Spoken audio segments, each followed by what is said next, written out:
Escape the dungeon!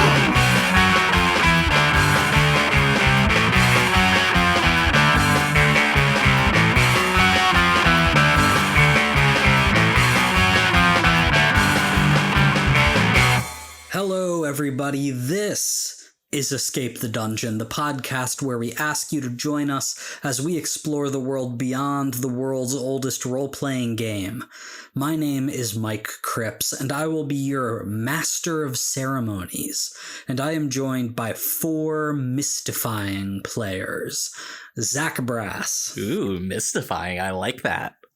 Dom Brass. Yo. Sorry. Wait, did you want me to say something else? I don't know. Nate Brass. What's up, Internet? That's me. And new season, new me. I will be playing Christina Lopez. And Tyler Knittle. I'm just happy to be here. Each season, we will be playing a different tabletop role-playing game. This season, we are playing Urban Shadows 2nd Edition, a Powered by the Apocalypse game published by Magpie Games. Listeners, thank you so much for joining us for the first real episode of Season 2 of Escape the Dungeon for Urban Shadows. If you have not checked it out, maybe you didn't notice, we've got a whole bunch of other episodes on the same feed here. There's an entire first season of this show where we played a game called Scum and Villainy. And there's a couple of preview episodes for our Urban Shadows season as well, where we talk about our inspirations for this season and character creation. And I know that one is like 2 hours long, but I promise it's worth listening to. Also, if we said something in it and it's not true, we changed our mind. Just get over it. Yeah, it's all tentative. Sorry, some of that information is useless. Yeah, but it gives you an idea. Most of it's fine, like 95%, but like there was a couple things where we'll it's just like, I just changed my mind. Guys, how many sessions of Urban Shadows have we played before this recording? 1.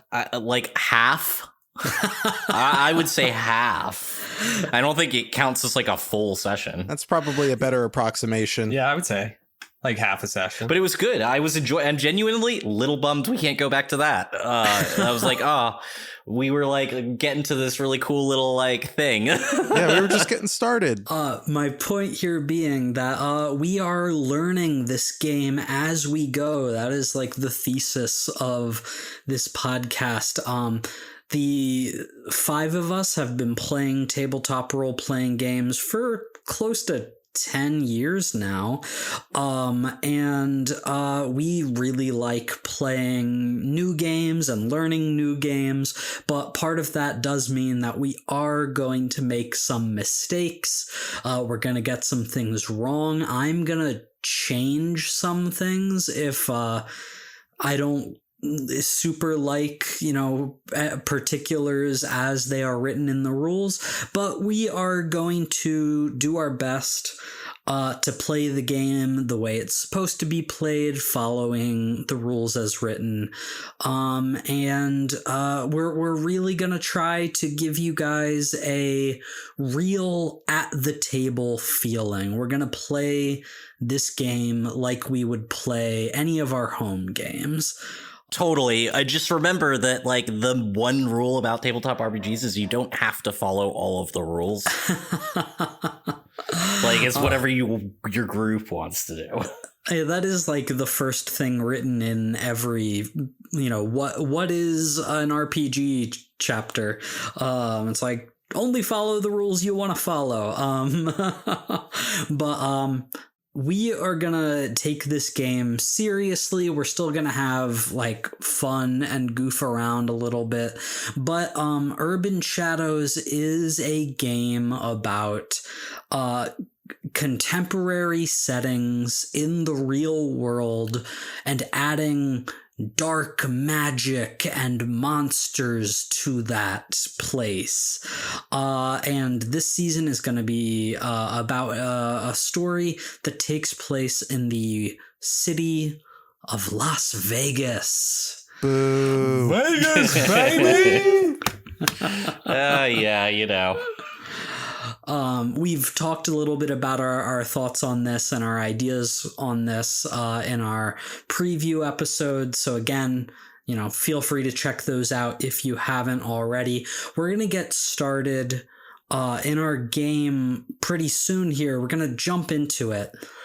But listeners of our first season know that to introduce every session of our Scum and Villainy game, I did a thing where I had a pre-written intro, and I did it in like an old-timey radio announcer voice, and Tyler composed some awesome music that he played underneath that, and it was a lot of fun. Everyone loved it. I never did it bad or weird. It always took one take. Yeah, one take Mike. One take wonder. One take Mike. One take Mike. I don't have anything pre-written for this one, because this time I want to collaborate a little bit on our getting into the session intro. Ooh. And Urban Shadows clearly takes a lot of inspiration from television dramas and noirs and everything like that. So I want us to think about this like an opening credit sequence for a supernatural TV drama, the kind you might watch on HBO or Showtime. And I think this intro... well, I was just thinking Dom has a cool move to start things off, and I feel like that could we're gonna lead get to that. Don't worry about it. dramatic- We're gonna get to that. Oh yeah, you guys are on the same page. It's good. But this is like what does the audience see every week? What is the images and visuals that they're seeing with the theme music and everything. Obviously, we're picturing there's some low angle footage of a Vegas street early in the morning. A lot of people kind of stumbled onto bed.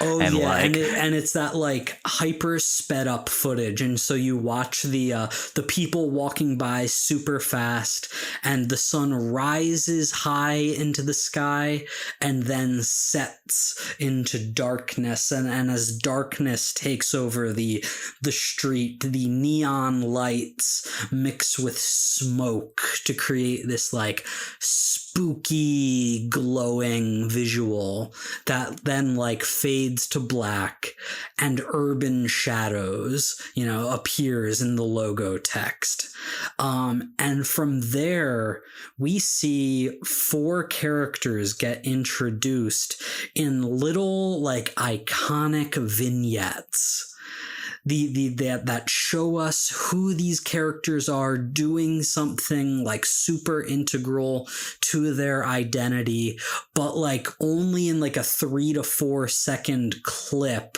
before it goes to the next character. So who wants to describe what their character looks like and is doing in that 3 to 4 segment clip in our TV show's opening titles?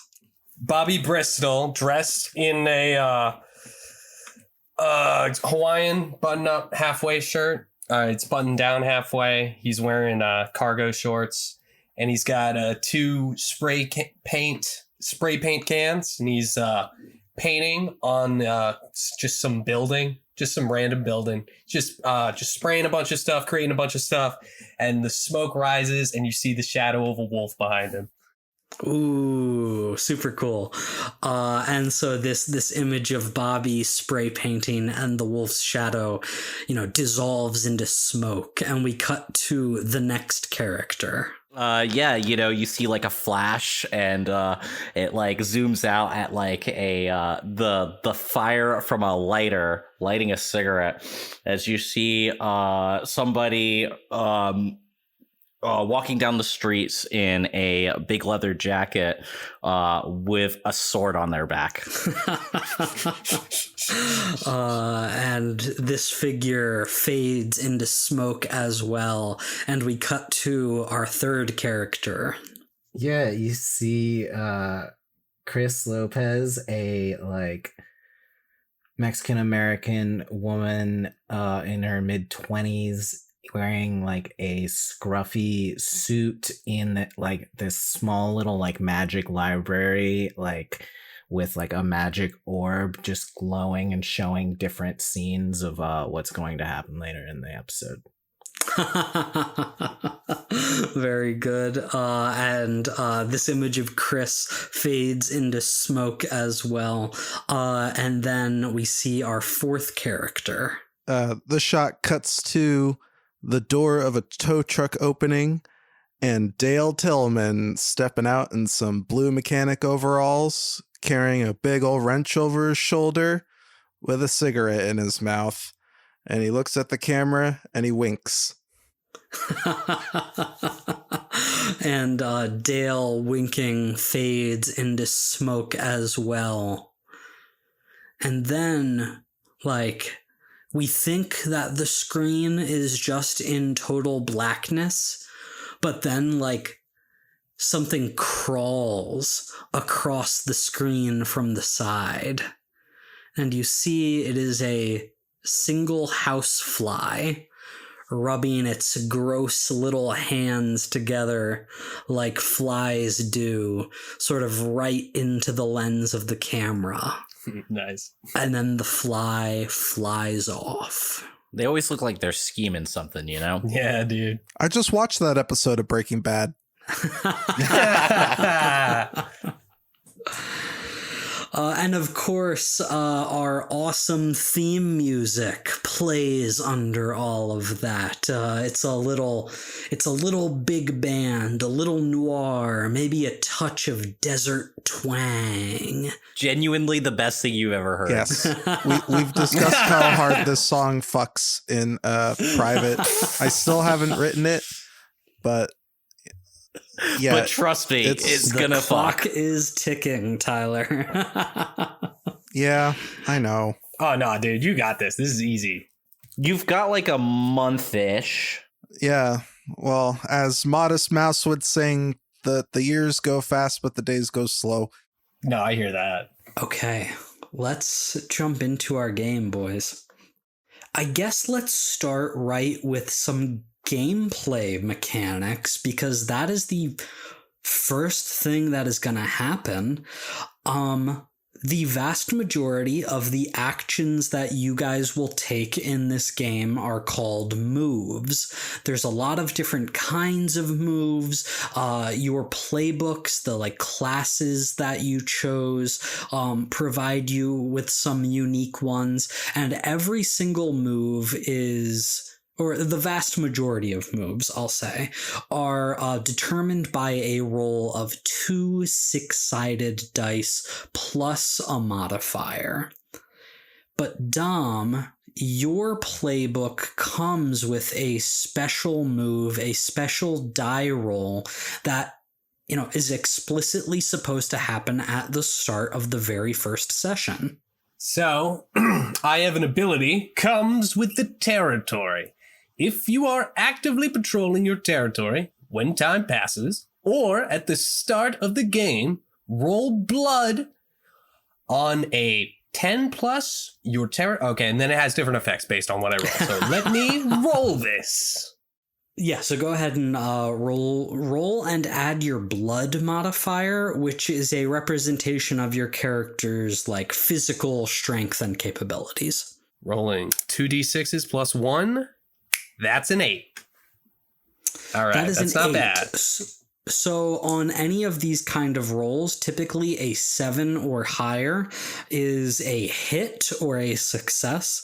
On a hit, the effect of whatever you're trying to do happens, or the effect of the move happens.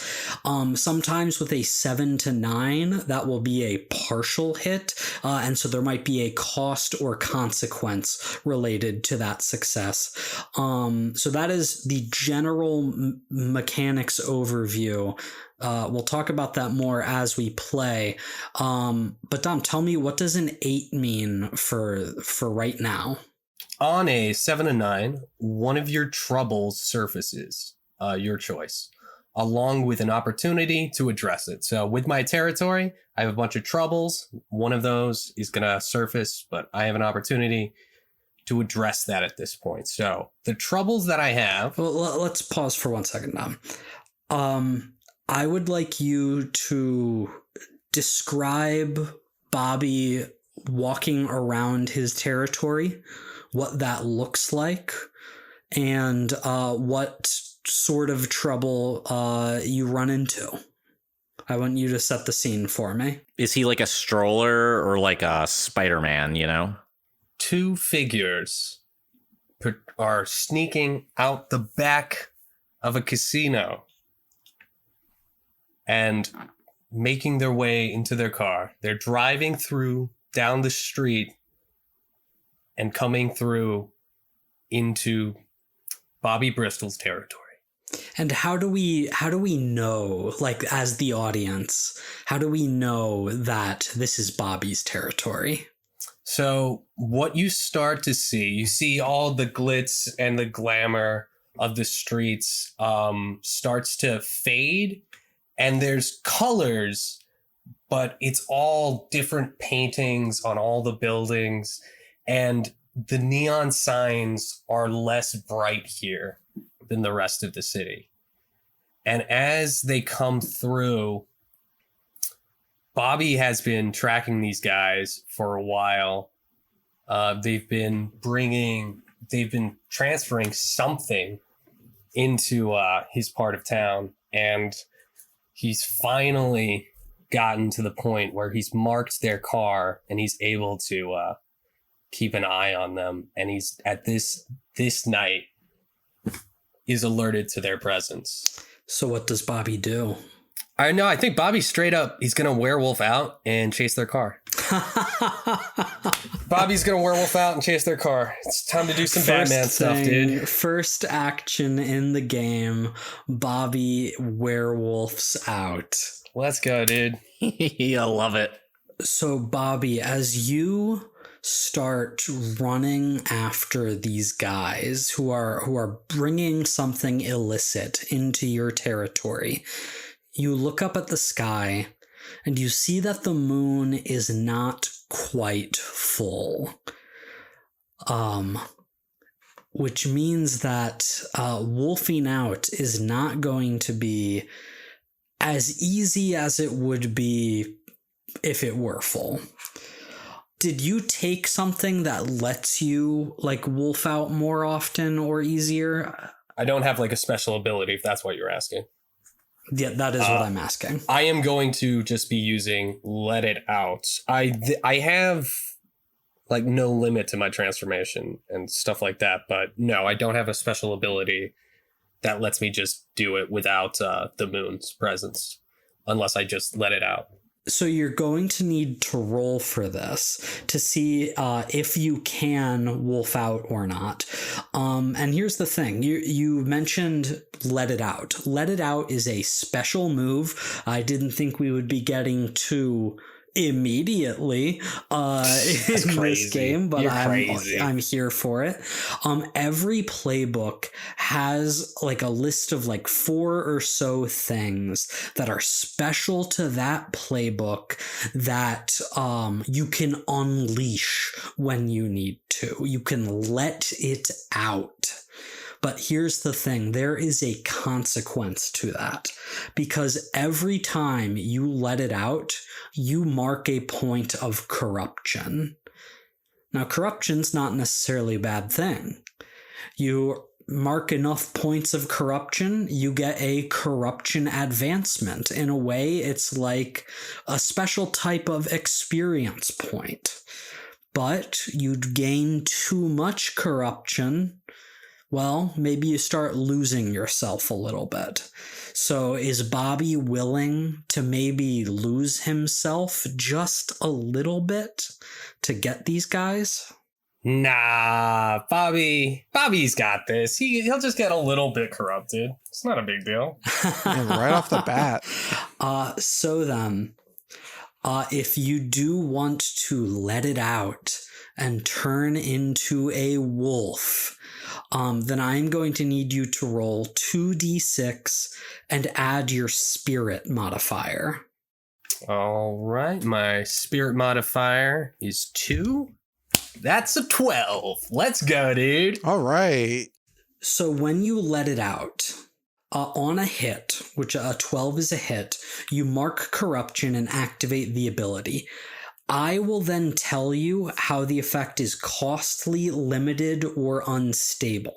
Now, because you got a 10 or higher, you can either ignore the corruption or the complication, your choice.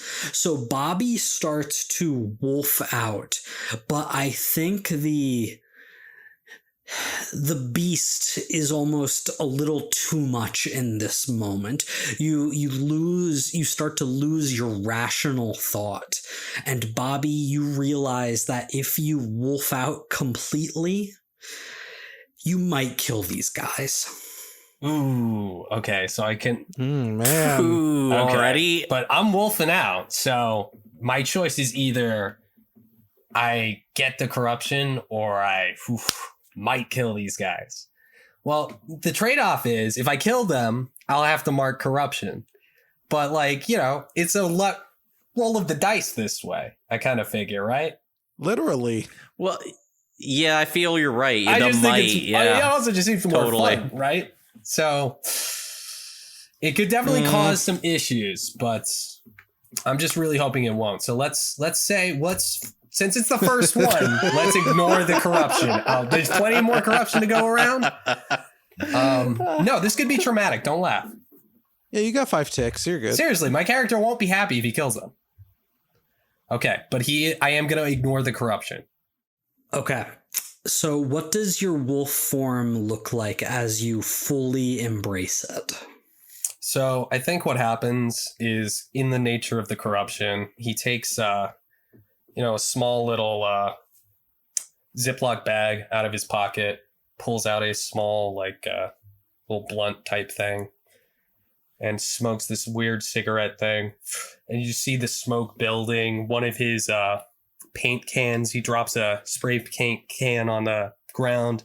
That starts billowing smoke. And then you see this wolf kind of a classic, nice, good amount of grizzly, mannish features. Definitely a face that's a cross between a man and a wolf. Definitely patches where there's no fur quite growing. It looks more like a beard a bit. And then he's got long, gross, crazy ears. And definitely has a mostly white pelt with some scratches of black kind of amidst the pelt. But and he generally he's large. He's a biggin.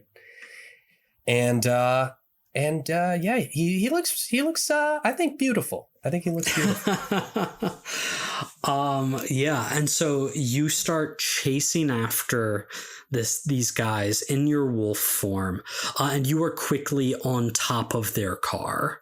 Well, on top of their car, obviously, the first thing you do is you smash one claw into the one side, wait for a scream, maybe smash out the passenger window then, and then you gotta smash your face on the windshield, wait for them to scream and start spinning around.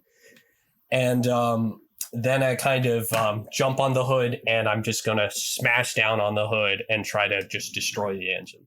And just rip that thing out and chuck it to the side. And as the chaos unfolds.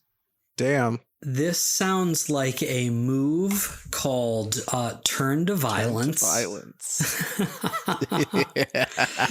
So I would like you to roll 2d6 and add blood.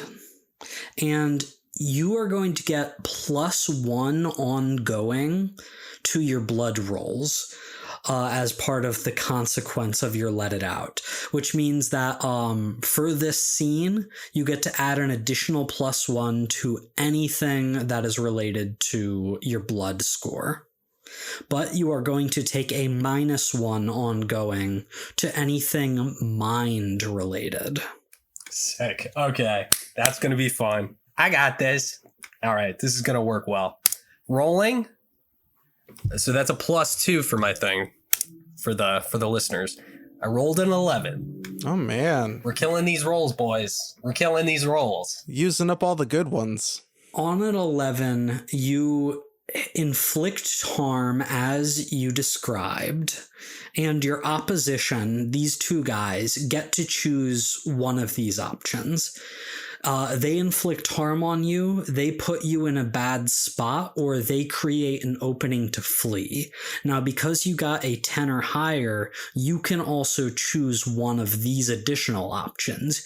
You inflict terrible harm, you take something from them, or you create an opportunity for an ally, though you don't really have an ally in the scene. Yeah, I think I'm gonna take the evidence of what they've been dealing. I want to grab the either a wallet, or specifically if they have product on them, I want to grab the product. Totally. And so you tear apart their car just like you described, and the car starts to spin down this alley, like full on spiraling, crashing into like garbage cans and dumpsters and everything that is back here, and it like crunches against the side of a building. You see that one of the two guys, is like crawling out, bloody and beaten, really bad shape. And you are able to just pick him up between two of your claws off the ground. And a little like baggie falls out of his jacket pocket, and you toss him to the side as you pick up that baggie. And as you are looking at that, the other guy in the car, who seems like not as injured, starts to book it. He is fully running away, screaming in terror, urine dripping out of his pants. Gross. But you see that this baggie is, it's an unusual substance in here. It's almost like sand. Like it's like a tan, grainy substance. I want to sniff it a little bit. Does it smell funky? Not like too close. Not too close. I'm keeping a respectable distance. I'm a werewolf, okay? We'll see what happens. It smells burnt and smoky and kind of like maybe brimstone-y.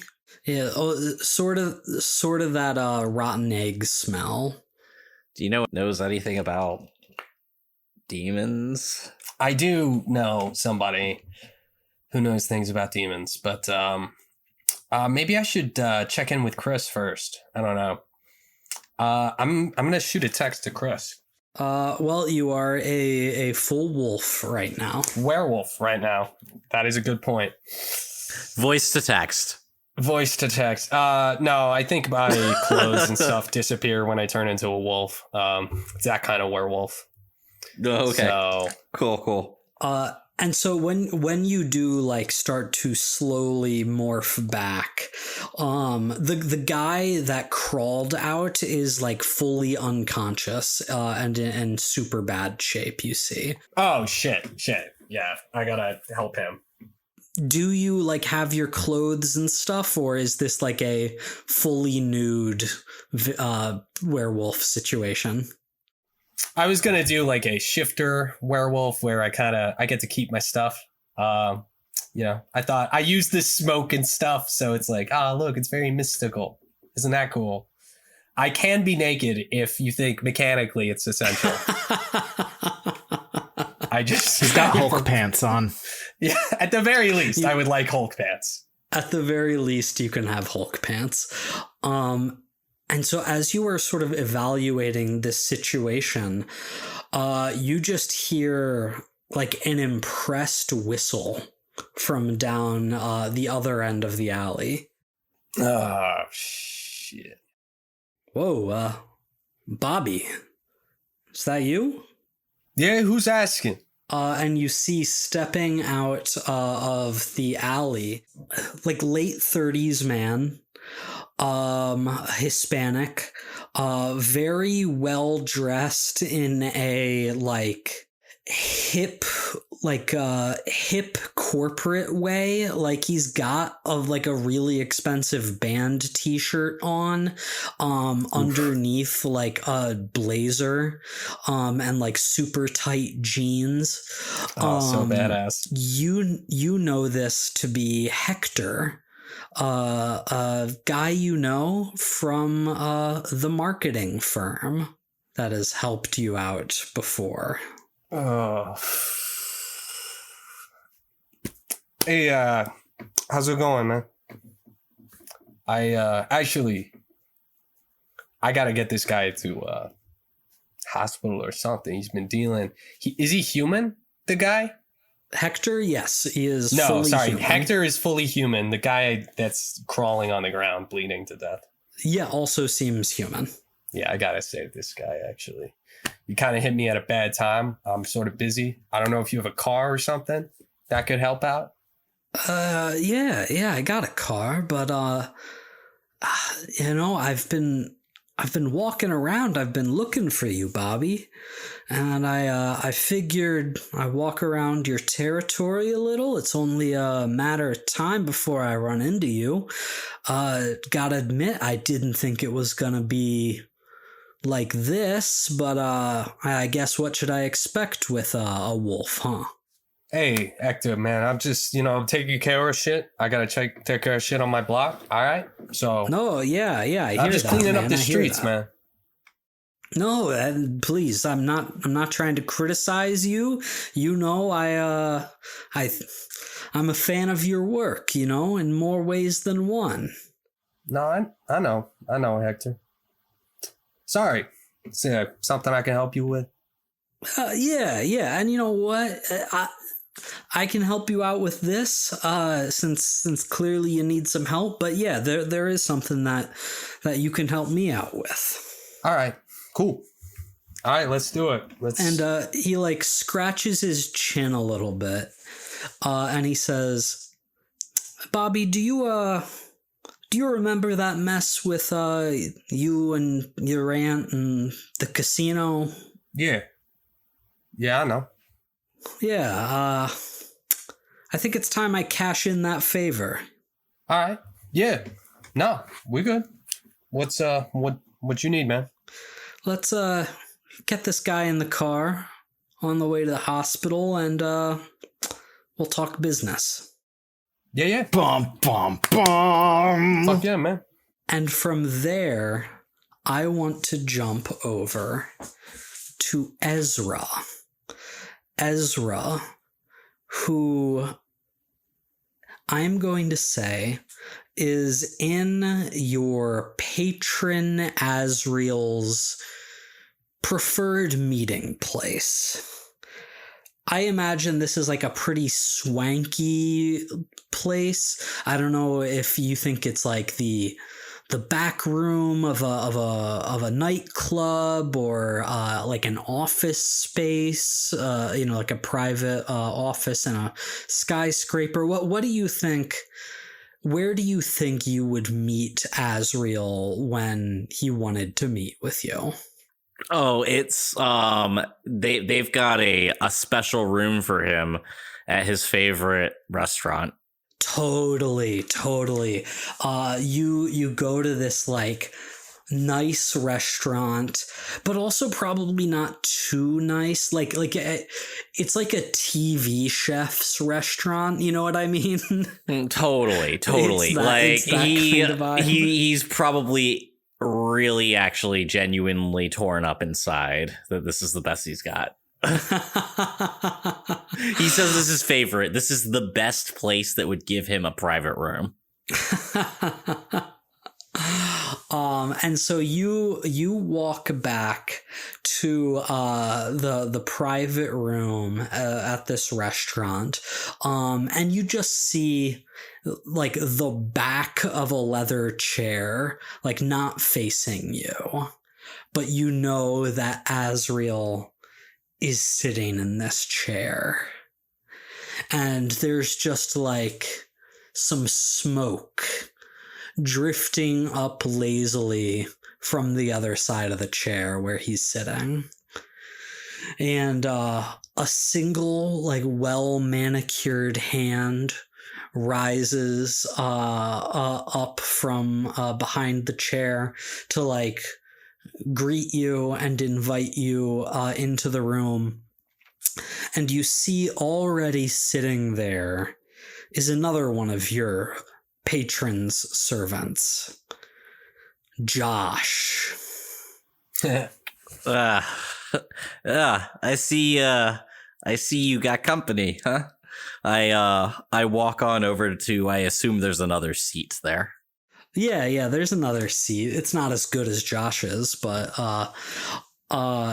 Josh is like, you know, like 80s sleazy businessman look, like super slicked back hair. He's a little older than you, wearing like super nice suit, right?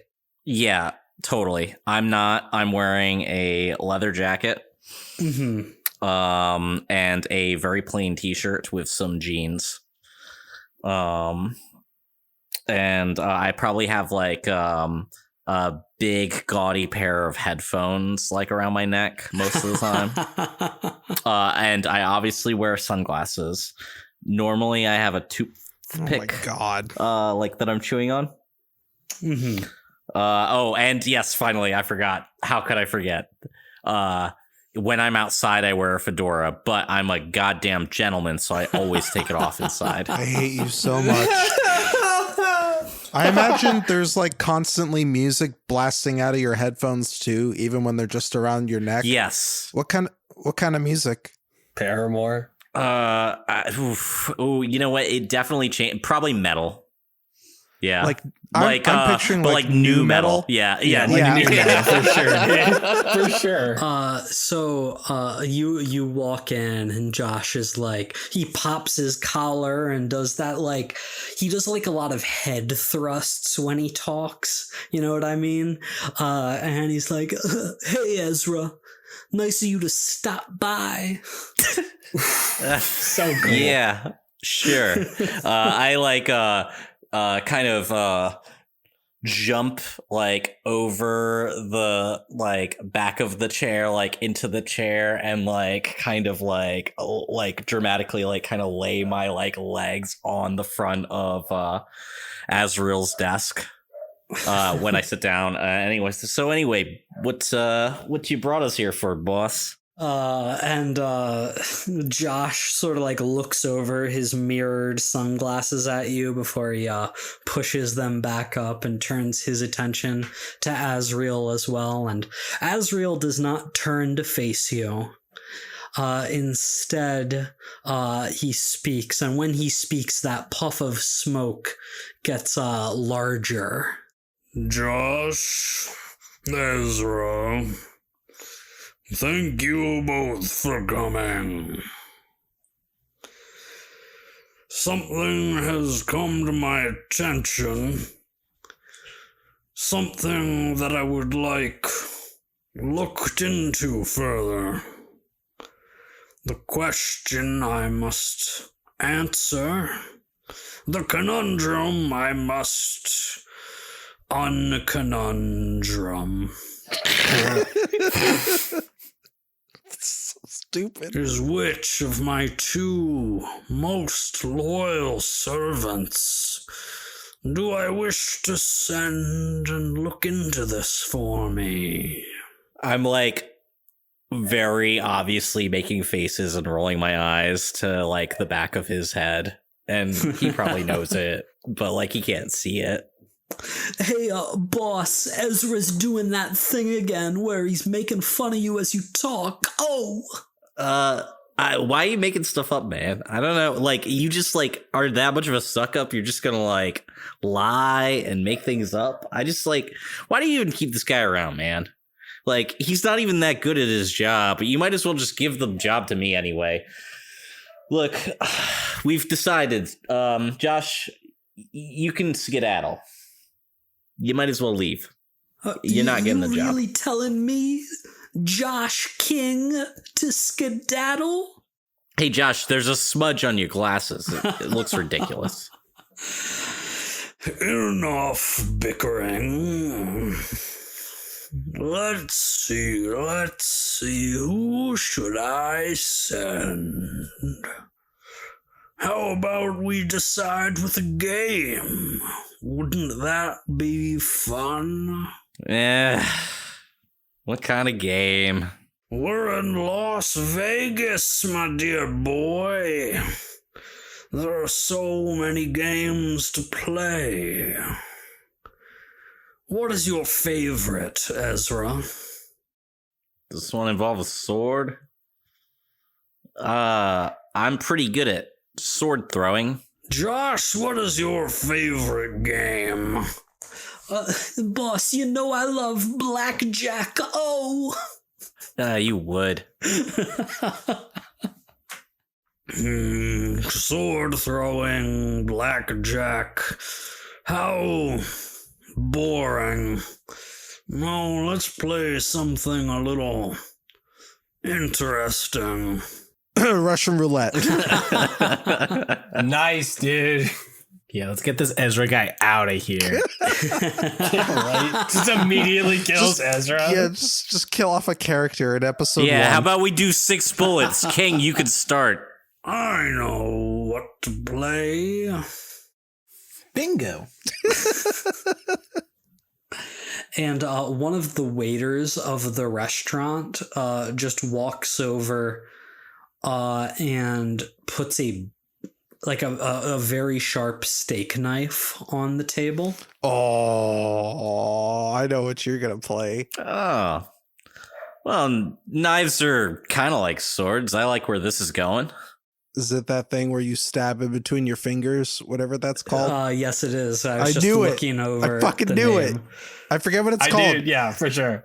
I just beat Red Dead. I should know this. What's that game I called? was just trying to think what it's called. It's like, that's what Mike's doing. They call it 5-finger fillet. 5-finger fillet, yeah. Okay. Spread your fingers, boys. First one to draw blood loses. All right, fair enough. I pick up a knife and like try and do a little like throw and catch. Josh picks up a knife as well, and he spreads his hand wide. And he starts doing that thing where you stab the knife into the space between your fingers faster and faster. And he's just like looking at you intently as he does that. I go for it too, and I got a big grin on my face while I'm doing it. You've got a big grin on your face, but this is going to require you to keep your cool to do this well. So that is another move in this game. So I would like you to roll 2d6 and add your spirit modifier. Okay. All right, guys. Okay, well, that was a 6. Oh no. A 6 is just a miss. It is a failure. And so as you and Josh just have your eyes locked on each other, you swipe your own thumb with the knife, and you look down and you see the blood starting to drip out of it into a puddle. And Josh just laughs. Some sore guy you are. That's what his laugh sounds like. I try and play it cool and keep my little grin. And I'm just like, it's all right. I didn't want to do this job anyway. To the spoils go the victor. Josh, I have a job for you. So I guess you don't need me anymore, right? I mean, I would like you to stay and listen. I was assuming you would just say no. Fuck You this have shit. to stay. And from here, I would like to cut over to Cris. Cris, you are returning home from somewhere. Where do you think you are returning home from late one evening? I think they're just out. They're back from the Fey Market with some magic ingredients and some weird glowing worms or something. Yeah, so you are returning home from the Fey Markets. You've restocked on your wizardly reagents and materials. What is your home like on the exterior? Like, is it nice? No, It's a shithole. it's a simple house.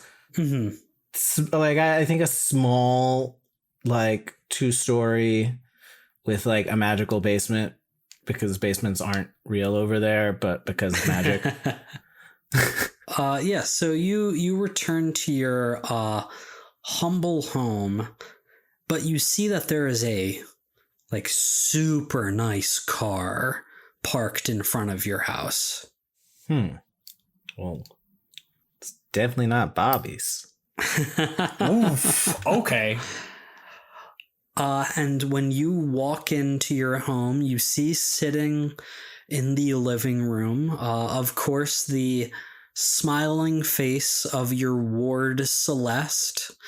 They have like platinum blonde short hair. And they always kind of wear just like basically pajamas, like just very flowy, loose fitting clothes. But they're sitting next to an older gentleman, an older black gentleman, who has like a pointy beard and a receding hairline, and he is dressed in a full tuxedo. And he looks at you as you walk in, and it is Nigel, the leader of your wizardly faction, the one who tasked you with housing your ward, Celeste. And he does not come to visit often. What are you doing here? Is that how you greet me, Christina? How improper. Well, I don't like when people come to my house unannounced. It's a reason I came all the way out here. Have a guard dog. I did not come by unannounced. I will have you know I let young Celeste know that I needed to speak with them and with you. I look pointedly at Celeste. I'm sorry, Cris. Did I forget to mention that? You were so busy and I didn't want to bother you earlier. I should have said that Nigel was going to stop by. Well, if you're all the way out here, it must be something important. Oh, yes it is. Yes it is indeed. Celeste, my dear, would you please excuse me and young Christina for just a moment? I would like to speak with her down in the sanctum, if you don't mind. Christina? Right this way. And you take Nigel down to the sanctum. And what is the sanctum like? The sanctum looks like a very crowded, like, bookstore with just like a lot of really thin aisles. And then you have my assistant, the librarian, which is just like a talking bust that has like some like level of like control of like the books and like everything down there in the sanctum. Is the bust of like a famous figure or like a mythical creature or I think it looks like a gargoyle. A gargoyle? Nice. Like a fancy gargoyle with like a monocle. Yeah. Oh, yes, so, monocle. And it switches eyes sometimes, please. the gargoyle greets you as you descend into the sanctum, and it's like, "Greetings, Celeste." Or, you're not Celeste. "Greetings, Christina. It is a pleasure to see you as always. Oh, and who is that?" "Nigel." And the gargoyle like fully like pivots on its its like bust platform to like look away and be like, "I'll just be over here," and like sort of hops along, clearly intimidated by the older wizard. I take the big fancy chair and gesture for him to take the other chair. And he sort of grimaces at you, but he doesn't say anything as he flicks his wrist, and like the like a feather duster sort of like flies over from the room, the far side of the room, and dusts his seat for him, and then he sits down to look at you. "Christina, you have your usual feisty attitude, I see. When I heard about you from my colleagues in Dallas, I thought surely they were exaggerating, yet I see they have spoken the truth." Well, this is some way to get around to asking me for a favor. "A favor? No, I do not come with a favor, but a demand, an order that I expect you to complete as a member of my circle." What is it? And he like raises one finger up. "How goes it with young Celeste?" Well, as you know, she draws in some strange crowds, but so far we've stayed under the radar, and it's been going well. I see. Why do you ask? Well, my circle has protected Celeste since the time of their birth, and we have taken great pains to make sure that she is safe and taken care of, all needs met. And sometimes that means that we have needed to be strict. We have wanted to show her some grace, which is why we tasked you to look after and guide young Celeste. But still, she wants to see more of this world that we live in. Has many desires to learn and grow as, and he air quotes, normal people do. And you don't think that's a good idea? To be honest, no. But at the same time, I recognize that I cannot keep denying every request that they make. And so I will acquiesce for a brief period allows Celeste a few minor, you understand, indulgences.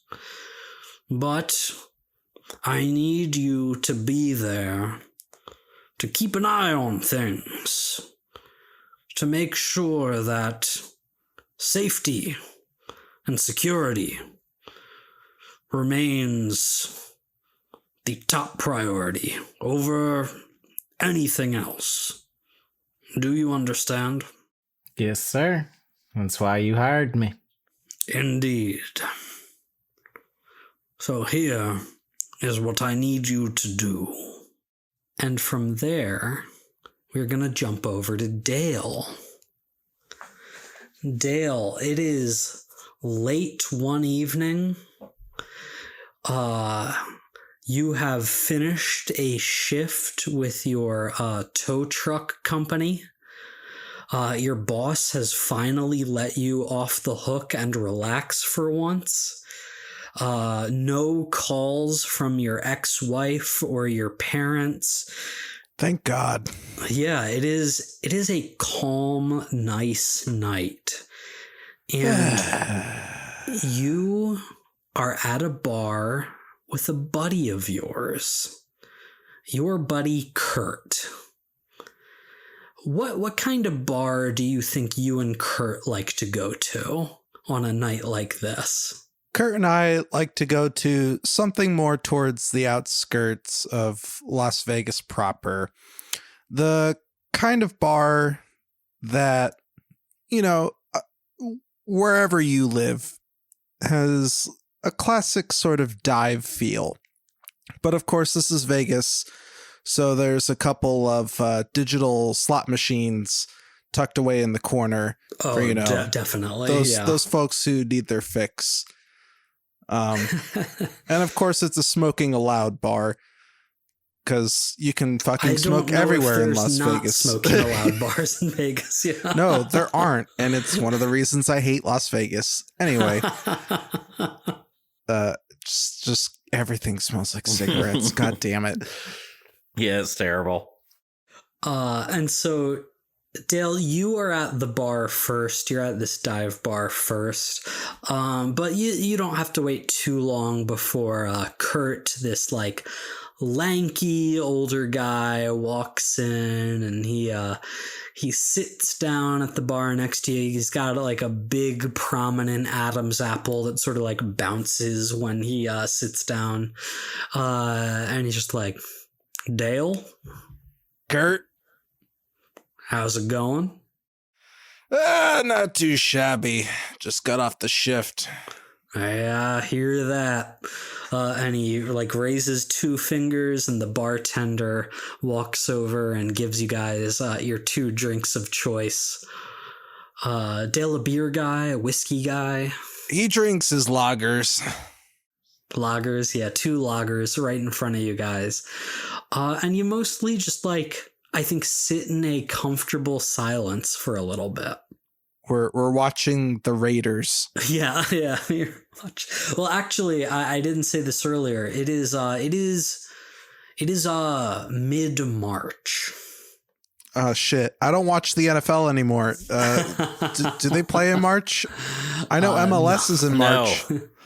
All right, then we're watching the MLS game. We're watching Real Salt Lake or some shit. Is there no Vegas MLS team? Not yet. Not that I'm aware of. There will be, probably. All right, but this dive bar knows that you guys like soccer. So Dale and Kurt, you're sitting and you're watching. It's probably too late for an actual game, but highlights that are showed on like ESPN 7 or whatever. Yeah, we're watching Sports Center. Yeah. Sports Center on one TV, Fox News on another TV. Maybe Dale's a NASCAR guy. Oh, totally. I mean, his name is Dale. Raise hell, praise Dale, baby.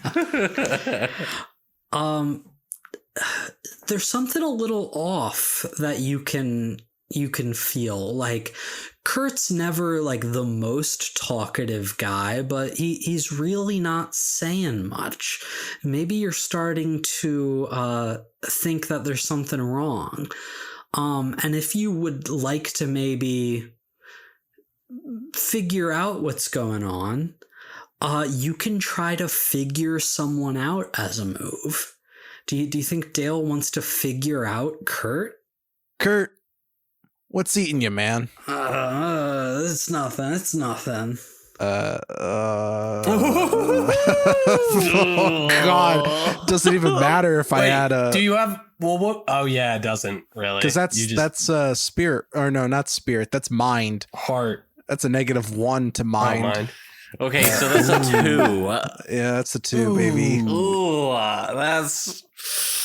that's mega bad. You can't really figure out what's eating at Kurt, but maybe if you want to try and like get him to talk a little bit more, you can try to persuade him. Persuade an NPC. Persuade an NPC. Be like, come on, Kurt, what's going on? Kurt, we go way back, don't we? You gotta spill it to me, man. Solidarity of the working class and all. Okay. That's a 9. Let's go. That is a 9. So they say, oh, okay, and he like leans close to you, and he says, but just we gotta keep this between you and me for now, okay, Dale? Sure thing, buddy. And so on a 9, that is a hit to persuade an NPC. You have convinced Kurt to talk to you, but they counter your offer or demand payment. They might ask you to owe them a debt or some resources in exchange for this. But I think what is happening here is Kurt is going to ask you for a favor. Yeah, you're right, buddy. I got a lot on my mind right now. You see, you know how I've been helping you out, looking into some things with the government? Yeah. The government. Well, like I've been looking into some, things myself. Unrelated, just keeping my ear to the pavement, you know what I mean? And, I heard some things. And, I think maybe you could help me out, Dale. It's what I do. He nods, appreciatively, before finishing his lager. And he says, okay, here's what's up. And so we go to like a split screen with all 4 of your situations. Bobby in the car with Hector on the way taking a guy to a hospital after a wolf attack. Ezra overhearing a job that is being given to his rival Josh. Chris being given a demand by Nigel, and Kurt and Dale being asked a favor by Kurt.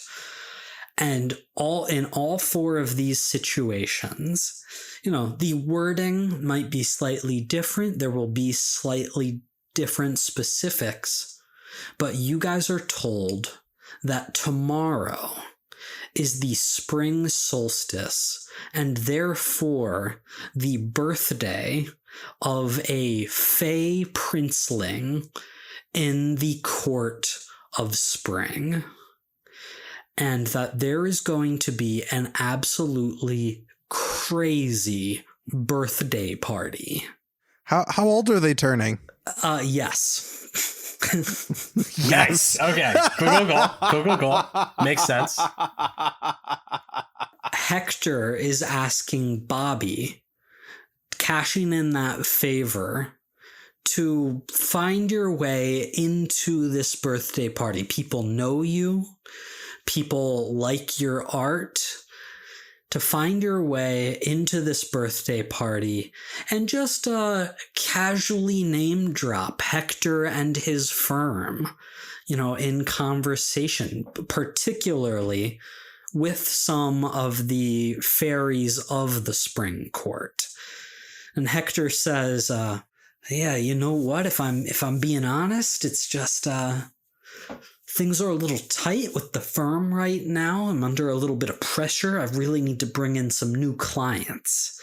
And I think with your help, we might be able to court some of these fae into signing with my marketing agency. So help me out here, Bobby. Yeah. I mean, fuck yeah. I mean, sure. Like, I'll throw your name out.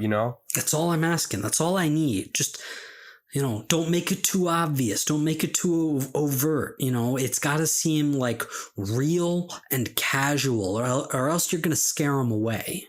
Okay, and I can't have that right now. I need sure things. I need new clients. You get me? Nah. Yeah, I got you, man. I got you, Hector. No worries. I'll throw your name out, man. Just keep it cool, right? Good man, Bobby. Good wolf. Whatever you prefer. I don't know. No, wolf is good. Good dog. And you pull into the hospital, dump the guy at the hospital steps, and drive away. We did our part. Gotta say, though, this is the most morally compromised I've felt about a mission I've ever been given by you, Mike. Ezra, you overhear Azrael saying that it has come to my attention that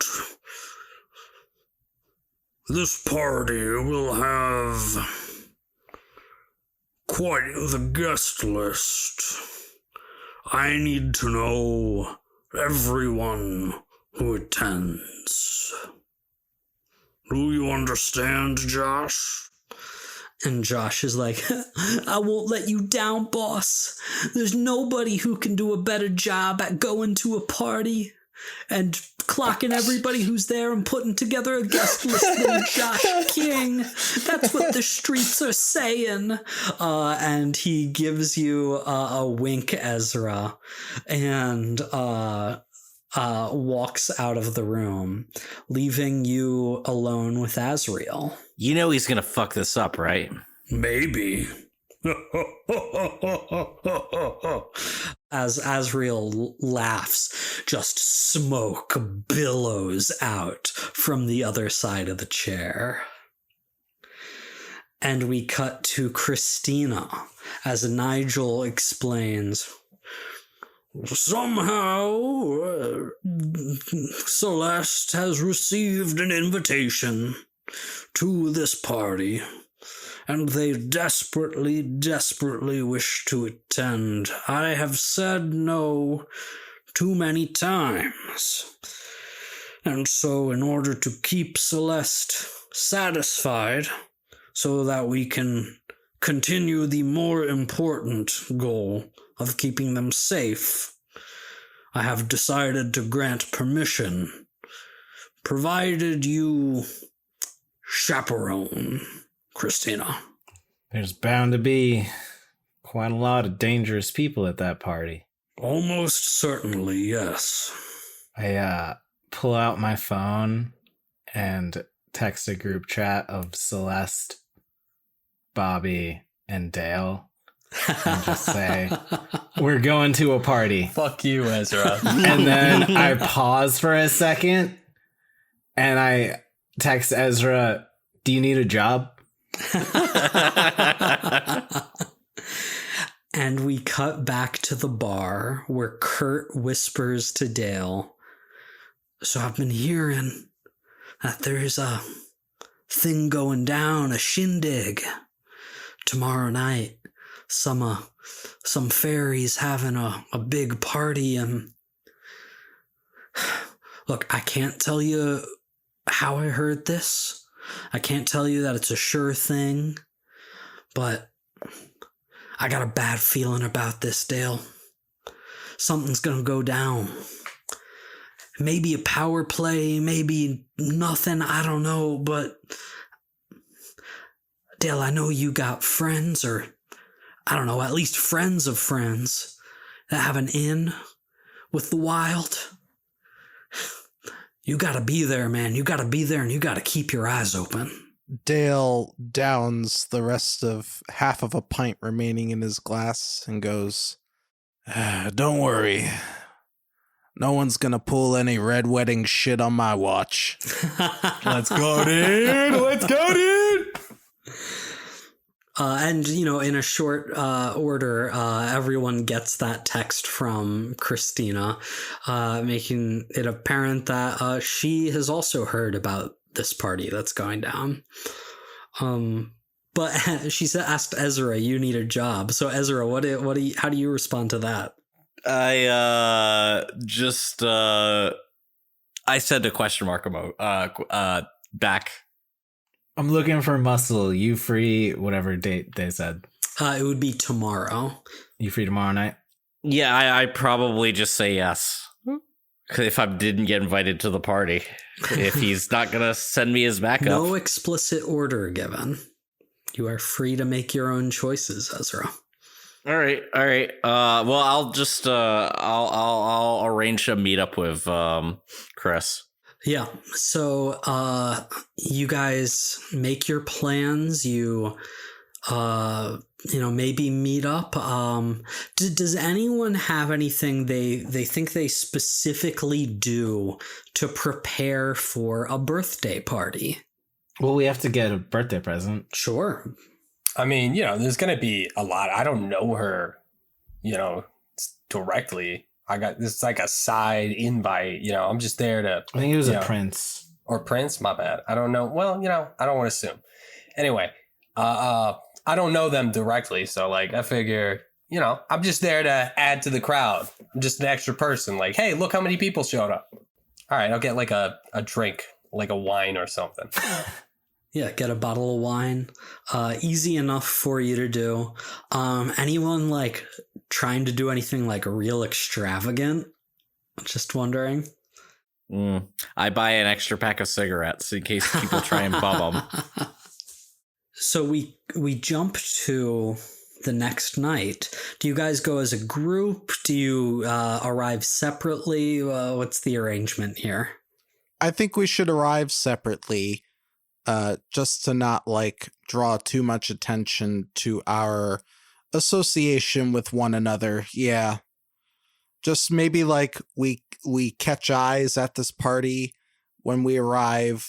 And a little bit of occasional one-on-one individual talk, maybe, but it's never be oh, let's all meet up over there. Yeah. So the birthday party is at an exclusive club. There's a super intense bouncer out front. And he goes down the list that Celeste and Christina are on, but Bobby, Ezra, and Dale are not on the list. And the bouncer's just sorry guys, not gonna happen, not tonight. We're with them. Yeah, I don't care that you're with them, you're not here. I thought this was an invite situation. Shit. Yeah, seems like Hector did not hook you up with an invite. Can I use my let it out ability? I was gonna do the same thing. You do it too. You do it instead. Okay. Let it out. One of them is gain access to a secure or locked down location. Nice, dude. Oh, nice. So that's pretty interesting. So because with your playbook, Dale, you are a totally mundane person. This is not a magical thing that you are capable of. So what mundane means do you think Dale is going to try here to get this bouncer to look the other way? Well, let me tell you, I'm going to be wearing my mechanic overalls. Nice. And I'm going to say that there's... Look, do you want this chocolate fountain fixed or not? They've been having issues with it since this afternoon, and I finally got here after answering another call about a fondue fountain. So, if you want this party to go off without a hitch, you're not going to deny me.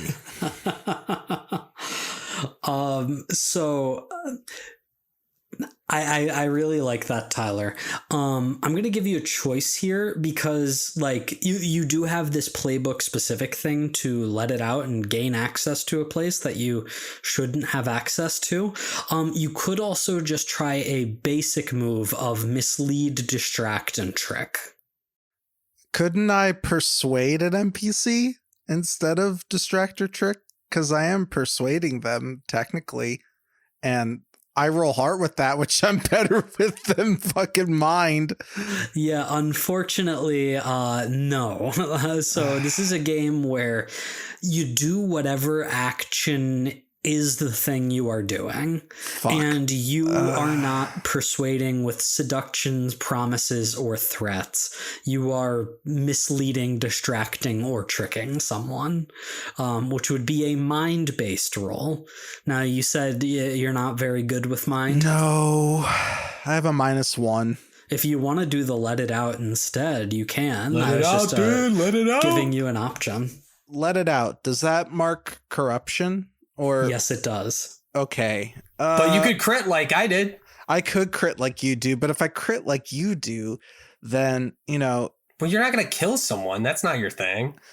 It's okay to have some corruption. It takes a while I rolled before a you 10 corrupt out. for I'm tricking. I rolled a 10, which -1 is a 9 for just the standard mislead. Well, that worked out. Okay. Yeah, it great. worked out. I decided it's too early for corruption. No complications, lame. I'm trying to hang on, man. Weak. I'm just a guy. I'm just a guy.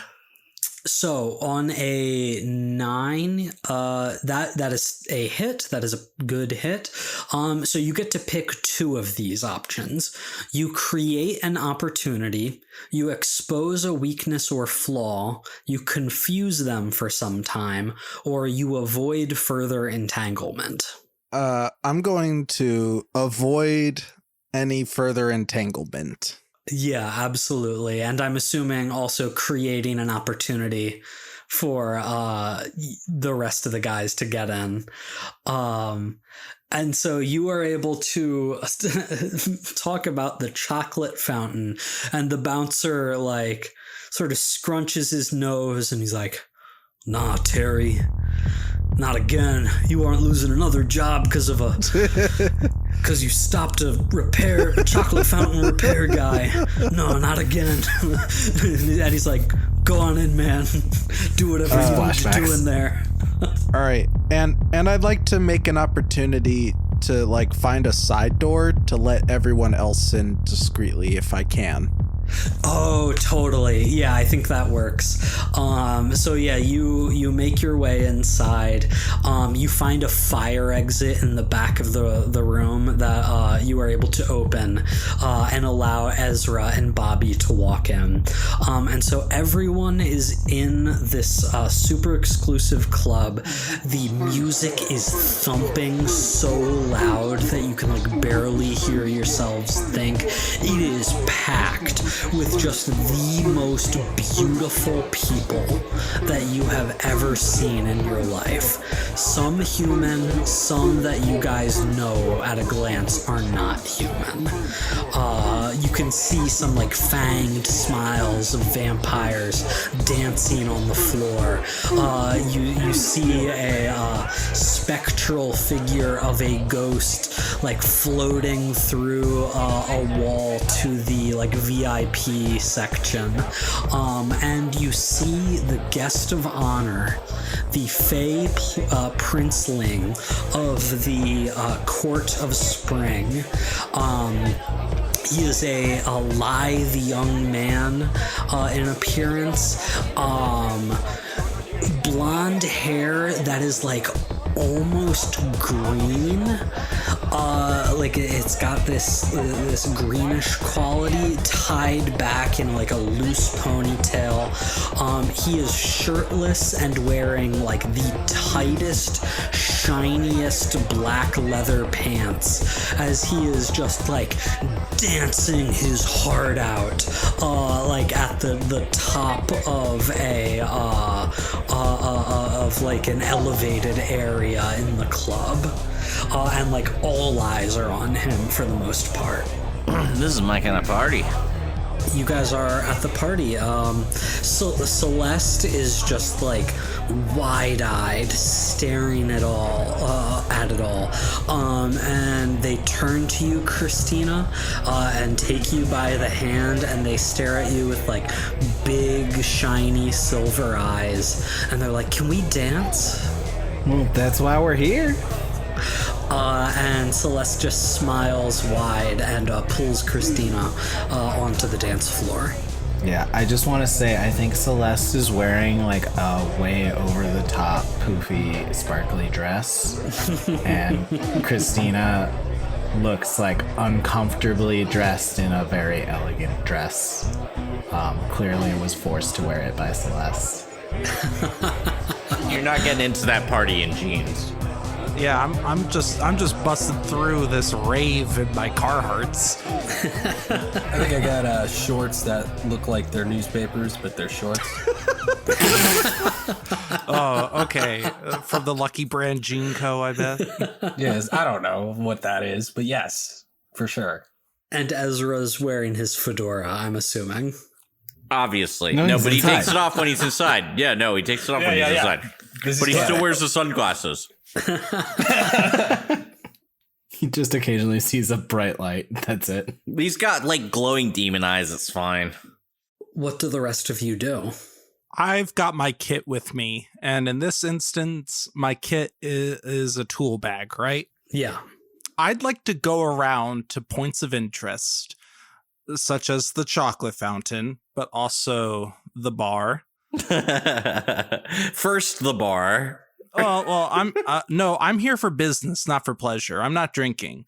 What I'm doing is going around to different, gathering spots where people tend to like congregate and chat each other up, and planting bugs nearby. It's interesting you use that specific word, Tyler, gathering spots. Because when you study a sanctuary, gathering spot, or place of power, you trigger a specific move. This is not one of the basic moves like the ones you've done so far. This is a circle move, because this is an important place to this fairy court, to the circle of wild. And so, Dale, I would like you to roll 2d6 and add your wild rating. You mean subtract my wild rating? That's a 6. You're picking a lot of the wrong rolls today. Well, look, do we have hero points? There is no hero point, but that was almost a success. Not quite, but we could turn that into a success, because after another PC rolls, someone else can try to lend a hand or get in the way. After a PC has rolled, another PC can roll their circle. So, could roll power if, for Christina, mortalis for Dale, wild for Ezra, or night for Bobby. On a hit, you give a +1 or -2 to the previous roll. I thought it was we were rolling with whoever we're aiding circle. Is it we roll with our own circle for lend a hand? Oh, okay, yeah. You do need to aid. You do need to roll with the circle of that person. So someone would need to roll mortalis to help Dale. Ezra, get over here. All right. I mean, I'm down to totally help Dale. So Ezra is gonna like fucking like pull his fedora that he never wears inside out and like throw it up in the air so it does a bunch of flips and lands perfectly on his head and does like a little kind of Michael Jackson pose. Like to the music, and like he's pointing directly at like the most like alpha dude on the dance floor, and just like he says just loudly in front of everyone, "Dance off." So cool, dude. So cool. Roll 2d6 plus Mortalis. Come on, baby. So I rolled a 10 on my dance challenge.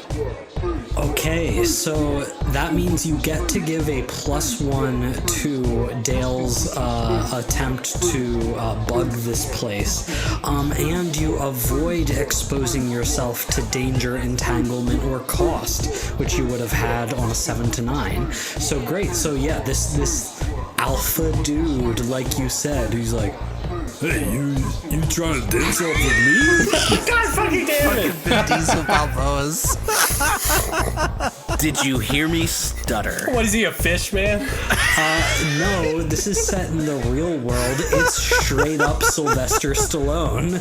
Oh, wow. Who would have thunk it? I'm a moderate fan of your work. He's a fae in this world. Yeah, I got invited to this party. I thought it was gonna be a good time, you know what I'm saying? Look, if you're big enough, you get invited to these kind of parties. If you are confused why I just did a Sylvester Stallone impression, listen to season 1 of Escape the Dungeon. It's good. Get those Diesel Balboas out. And so Ezra starts dancing with Sylvester Stallone, and that is going to turn Dale's attempt into a success. And so you are able to successfully study a place of power. On a hit, you see below the surface to the reality underneath. The MC, that's me, will reveal an area, NPC, or item located within that is not what it seems. And you are like reviewing the transmissions that you're getting from these bugs that you've placed. And a lot of the conversations that you hear are just normal party-going conversations. Well, as normal as it can get with a gathering of weirdos. But there's one that makes you pause and makes you listen. You hear a man speaking. It's just a matter of time. Once the presents come out, once the little princeling starts opening, oh, everyone here is gonna understand. This is our first play, boys. This is the start of the big change we've been waiting for. And you sort of like triangulate the signal, and you see that there is a man, looks to be in his 40s, big bushy hair, big bushy beard, looks kind of like he's got like a mountain man vibe to him. Man of my own heart.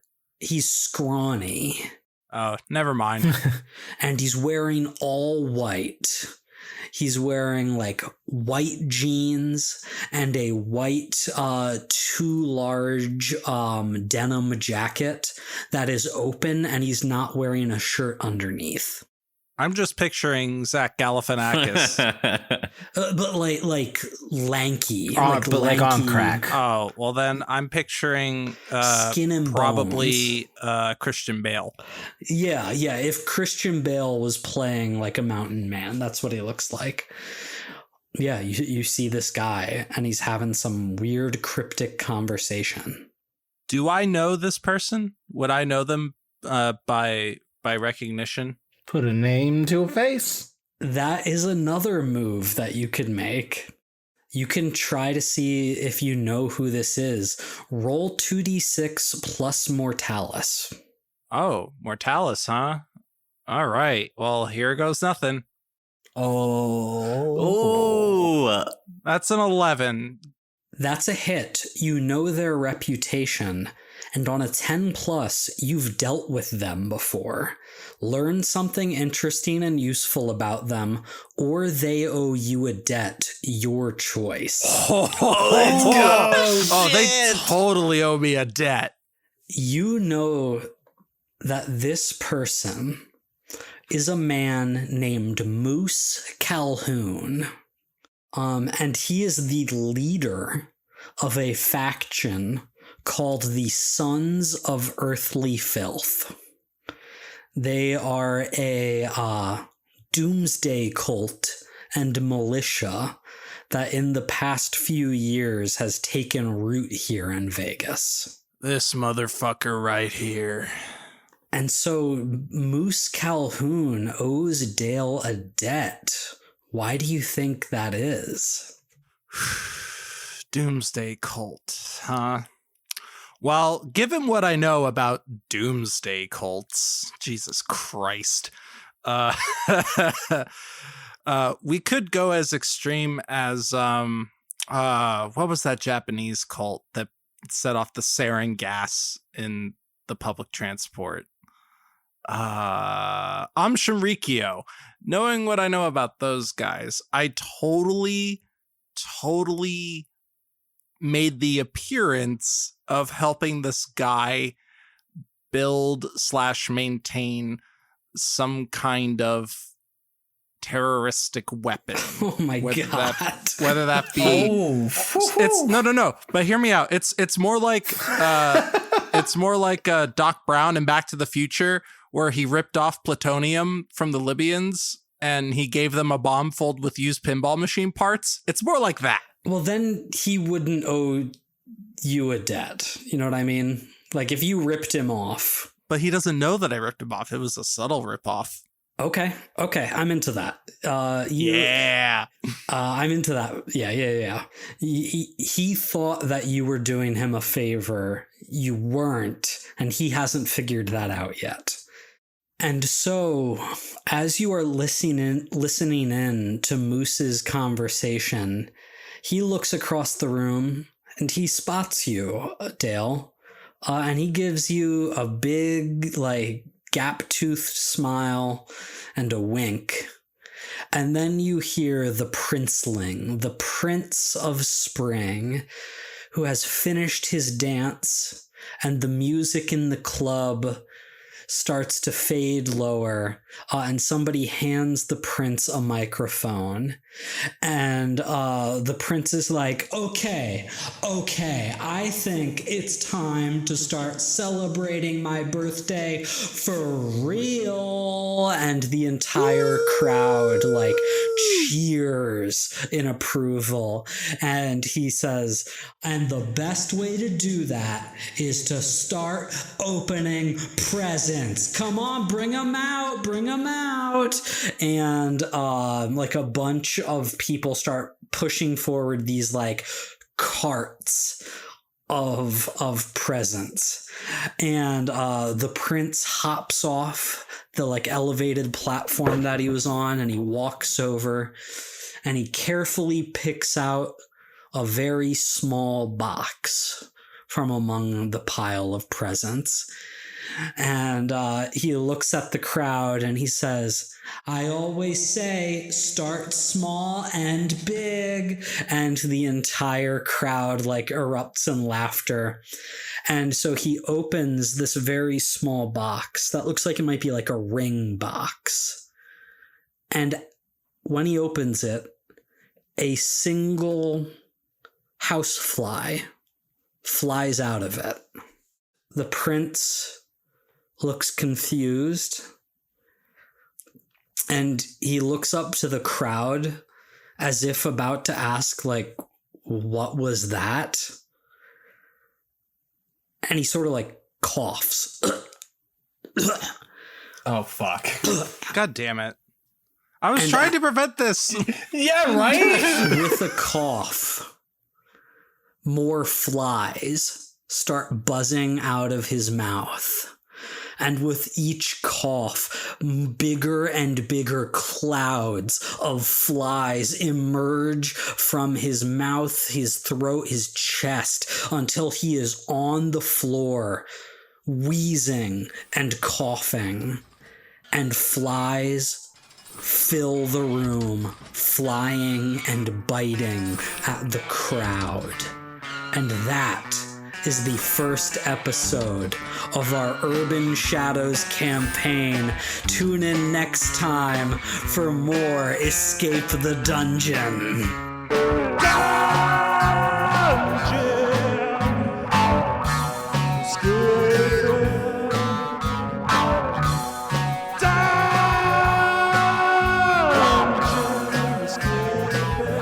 Thank you for listening to Escape the Dungeon. Escape the Dungeon is created by Dom Brass, Nate Brass, Zach Brass, and Mike Cripps, with editing and original music by Tyler Knittle. If you enjoyed this show, please consider subscribing and leaving a 5-star review on your favorite podcast app.